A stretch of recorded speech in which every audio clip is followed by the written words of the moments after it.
कर दोस्तों, स्वागत है ग्लोबल फैक्ट शो में। दोस्तों, यूक्रेन रशिया कॉन्फ्लिक्ट के बारे में हर कोई जानता है। आज रशिया के 1 लाख से ज़्यादा सैनिक यूक्रेन की सीमा पर तैनात है। पूरी दुनिया में अस्थिरता का माहौल है। शेयर बाजार में भयंकर गिरावट का दौर जारी है। आज हर कोई इस कॉन्फ्लिक्ट का जिम्मेवार रशिया को ही ठहरा रहा है। पर क्या आपने सोचा कि क्या वाकई में रशिया जिम्मेवार है? क्यों रशिया यूक्रेन के लिए पूरी दुनिया से लड़ने के लिए तैयार है? आइए आज हम इतिहास के उन पन्नों को तलाशते हैं जिसकी वजह से रशिया को 1 लाख से ज़्यादा सैनिक डिप्लॉय करने के लिए मजबूर कर दिया।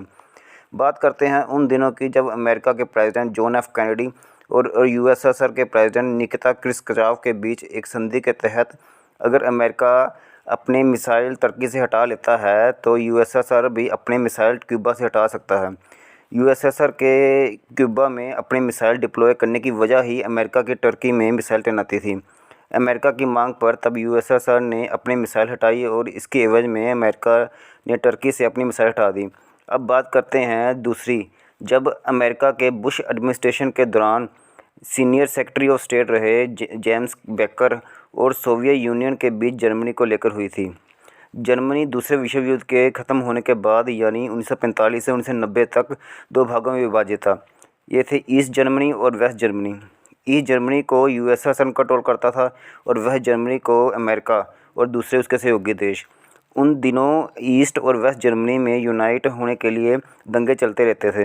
तब अमेरिका और उसके सहयोगी देशों ने उन दिनों के रशिया के प्रेसिडेंट गोर्बाचेव के सामने ये प्रस्ताव रखा कि अगर बर्लिन वॉल को हटाते हुए यूएसएसआर जर्मनी को एकजुट कर देता है तो नेटो भी अपना विस्तार रोक देंगे, यानी कि यूएसए और देशों को नेटो में शामिल नहीं करेगा, जिससे ये देश पूर्व की ओर यूएसएसआर की तरफ अपना एक्सपेंशन रोक देंगे। सीधे तरीके से बात की जाए, जो देश उस समय नेटो में शामिल नहीं थे वो भविष्य में भी कभी दोबारा शामिल नहीं होंगे।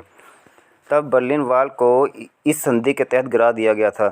उस समय यूरोप में नेटो मेंबर की संख्या 3 से 4 ही थी, पर अब का देखिए, अब यूरोप में संख्या ये 30 की हो गई है। आज नेटो मेंबर की संख्या 30 देशों की है। आज आप नेटो मेंबर की संख्या देखकर ये जान ही गए होंगे विश्वासघाती कौन है।